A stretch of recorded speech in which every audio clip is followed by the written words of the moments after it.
All right. I don't want to do an introduction. This is my first time ever doing this, so I'm just gonna go start saying hello. Nice to meet you, man. Brandon, your name? Alex. Okay. First question. You just moved to Los Angeles. How's it? I love it there. Yeah? Yeah. So I know you're talking about the weather is perfect, it's always sunny. You know? I think it's just like after so many years, like living in Montreal, Yeah. like minus 20, 30 degrees like weather, and then living in Germany, I think it's like a perfect change. Yeah. And over there's not much of a season. It's like pretty much always summer. Yeah. Well, you don't get Christmas. No, definitely no snow. It's just kind of like a simple. Yeah. I grew up in Hawaii, so Oh, okay. I was there from like 14 to 24. It's just kind of like going back to the climate that I used to when I was a child. I think it's kind of like that. It goes in phases. Like you want different things in life, and then you realize what's important is like family and things that you already had before. But you didn't care for You that didn't much. care for that much when you're younger, and it only hits you when you get older. I hate to say it like that. Yeah. It is. It's like my mom used to say it all the time. It's Because true. she's been through it, right? She's been through it. Yeah, she knows it. Yeah, some truth in that. Yeah, and our parents, you have to sometimes listen to them. Yeah, they got mileage. Yeah. You know. I actually lived in Toronto when I was a kid. Oh, I okay. lived in Etobicoke. Oh, yeah. When I was from like 8 to 14. I was in Etobicoke. Oh, and then you moved to Hawaii after? Yeah. Okay. How was that? In Etobicoke? Yeah. It's strange because it's like I didn't know how to speak English back then, so Oh. I had to learn the alphabet, A, B, C, D in English. So it was like a strange time for me. It's like the closest thing I can think of being deaf. Like people talking to me, it's like watching a foreign movie with Yeah. subtitles. Yeah. I can't understand what people are saying, so I have to like really adapt to what's going on. To the environment, yeah. Actually, I really like Toronto. Yeah? Yeah, I might live here. I don't know. Hey, it depends on your Someday. mood, right? Yeah. Yeah. I mean, I really like Kensington Market. Oh, yeah, it's one of my favorite districts, Kensington, Alex, I wish like the whole world looked like Kensington. Yeah, it's really community-based, you know? It's very community based. Yeah. And it's not gentrified to the point where it's disgusting. It's just like a healthy mix of all kinds of people, and everyone's like chill, Yeah. and no one's like acting or anything. But also like a healthy dose of insanity and like weird people and drug addicts. Yeah. And like regular people and hardworking people. So I think it's like you have like a microcosm of Yeah. everything. I mean, like one small city and a big city, you know? Yeah, and all kinds of food here. Yeah.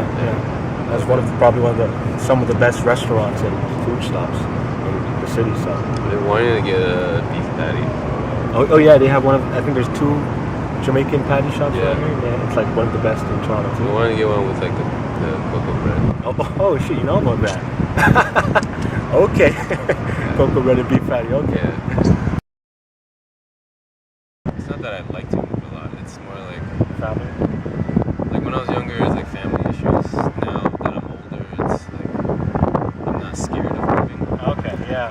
You know, like I think for a lot of people, they have a lot to lose, whereas I don't have anything to lose. So you just move wherever I you just move want. wherever I want, and I'm not afraid of like finding a shitty job and getting an apartment because I know how it works. I've done it many times, and it's not impossible. I just move there, find a job, find a shitty apartment, and like start. I don't know, start my life again. Yeah. I've done that so many times that it doesn't faze me. Absolutely. You should never force yourself to do it. You have that choice. And, you always know that intrinsically it's in our DNA as like humans. We're not meant to be stuck in we're not supposed to be alone. We're supposed to be with family. Yeah, I've recently come to see that through this one movie. It was saying happiness is not real if it's not shared. You know? Yeah, exactly. It is true. With family, with friends, with social groups, with community. Yeah. It's very important to share the wonders that you have in your life with them, you know? Yeah, I met this like really old hippie traveler dude in Berlin, and he once told me, like he told me his whole life story. It's really long, but I'm not gonna talk about it. But he gave me this like quote. Well, he just said something that it resonated with me. He was like, "What's the point of traveling when you don't have family and friends to go back to and tell them stories?" Yeah, yeah. And he's kind of at that point. He's like in his 40s, traveling, running away his whole life. Now he doesn't have a home to go back to. I can relate to that. But at the same time, he just doesn't matter how amazing his life is. Doesn't matter how much he documents it or shares it on social media. Yeah. Doesn't have anyone who can share it. Yeah, it doesn't matter at that point. There's no one to go back home and be like, yeah, I went there, and he doesn't talk to anyone. Can't share his experience. Can't share his experience. Yeah, it's not even just business, it's about like everyday life too. Yeah. Like, especially for people, I don't know where your family is from. Okay, Jamaica. Jamaica. Yeah. And it's like we're stuck between two worlds. You know, like our parents are from one world, and we're like in between. And I don't ever want to renounce like my heritage. Like I'm really proud of my heritage, where I come from, where my family comes from. But I'm not just that. I'm more than that. Yeah, yeah. And I'm a hybrid of those things, and so are you, and so are like a lot of people in North America. Yeah, next gen. Yeah, and the sad thing is like you don't really realize that until you get older. Because I see a lot of kids, they like, you know, it's hard growing up in this kind of society where it's like catered to a certain demographic. We're on the outskirts, you know, like you can see that in movies. Like, it's not really catered to us.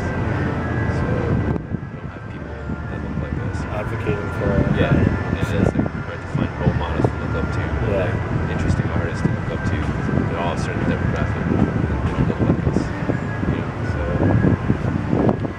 for me, it's like growing up just listening to Wu-Tang, Biggie Smalls, and then later like finding like jazz stuff like John Coltrane, Miles Davis. And you read their autobiography, and it's like we're really lucky compared to them. Like, they would play a solo show at a hotel. They can't even use it for their. They have to use the back door at the entrance. They don't want the hotel guests to see them. That's fucked up. That's fucked up. Yeah. So compared to them, like we have it easy. Yeah. Like my point is that in life, there's so many people that want us to be one thing. They just look at us, they already put us in a little box without even really asking us what we're really about, because it's too complicated. And you just have to like convince yourself of and believe who we are. That's who we are, and then convince other people to accept it. And really just push through the comments about how we should be one kind, you know? Yeah, exactly. Like that. Yeah. Well, a lot of it is like it's hard when you want to eat and like pay your bills with what you do. Yeah. And there's really no middle ground. And the way I see it, I just learned it from like how, you know, rappers have this very different worldview. Yeah. And I can relate to a certain point because it's from that kind of immigrant mentality. Exactly. Where it's like the strive to success. You're striving towards greatness. Yeah. To get out of like where you are. Yeah, and then that I can relate. And a lot of it is about like shameless self-promotion. And that I'm starting to like kind of dig deeper into, because a lot of it is kind of you do your thing and then you masquerade it as something that's easy to sell. It's not. Yeah. So, I mean, like Prince made a fucking weird ass album. That was like one of it. Like, it was like charting the top of the charts. Yeah. If you think about like Purple Rain, it's like a really weird record, and almost everyone in America at that time had it in their house and played it. Right, like they don't even know what they're listening to. It's a really strange record, and it's like beautiful. Yeah. But that's like the kind of thing I'm trying to understand now is how do you be yourself and convince other people to accept Exactly. Yeah. who you are. I don't know. I think it's more just like shedding the old skin of like, responsibility and expectation. When I was doing Dirty Beaches, we did a lot of improvisations as well. Sometimes people think it's great. Sometimes not so much. You know, people get upset. Yeah. Like, you want to hear their song. Right? yeah, they like wouldn't pay money to see like you jamming with your friends. And after a while, it occurred to me that I guess they have a point. It's like they paid money to see something, so I'm just gonna change the name so they know that I'm not gonna play those songs. And it's like now you can say that. Oh, I'm here. If I want to improvise, I can improvise. Something like that, or yeah, it's because this is like a new project. It's still me, and it's still very similar to like everything I've done in the past, just like different instruments and stuff like that. But yeah, it's about not wanting to live up to other people's expectations. And it's boring. Anyway. It's like, am I really going to be that person for you for the rest of my life, or like another 20, 30 years? No, it's like I have other things I want to learn and do. Yeah. And experience. I never signed any contracts, so every release I did was based on handshake. Okay. So I own all the masters.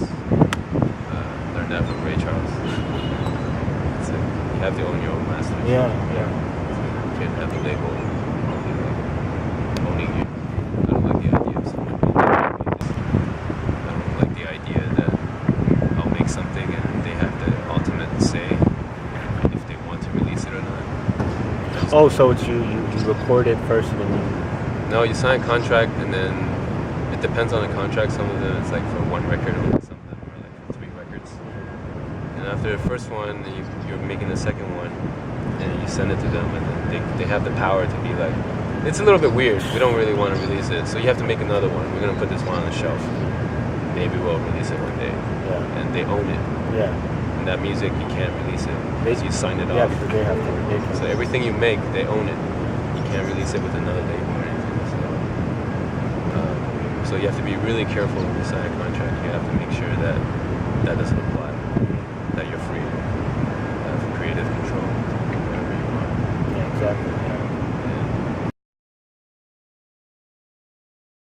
There's a lot. There's like it's a free jazz trio I did with 2 friends from Lisbon, Portugal, and we recorded in London at Cafe Alto, or Otto, O-T-O, Cafe. I don't know how to say it. Cafe Alto. Yeah, it's pretty wild. It's very different than anything I've ever done before. Okay. It's just like we played 2 45-minute sets. Oh yeah, like the traditional jazz stuff. Yeah. And we recorded both sets. It was like a half an hour intermission between. So it'd be like side A and side B. But we're trying to like edit it to skim it down a little bit, so it's not. It won't fit on the LP. Yeah. So it's like 20 minutes each or something. That's cool. Yeah, I did 3 when I was in LA, but I don't know if I can talk about them. They're just independent films anyway. Yeah. Are they feature or? Yeah, full length. Okay. Yeah. Because I know you've done a lot of shorts before.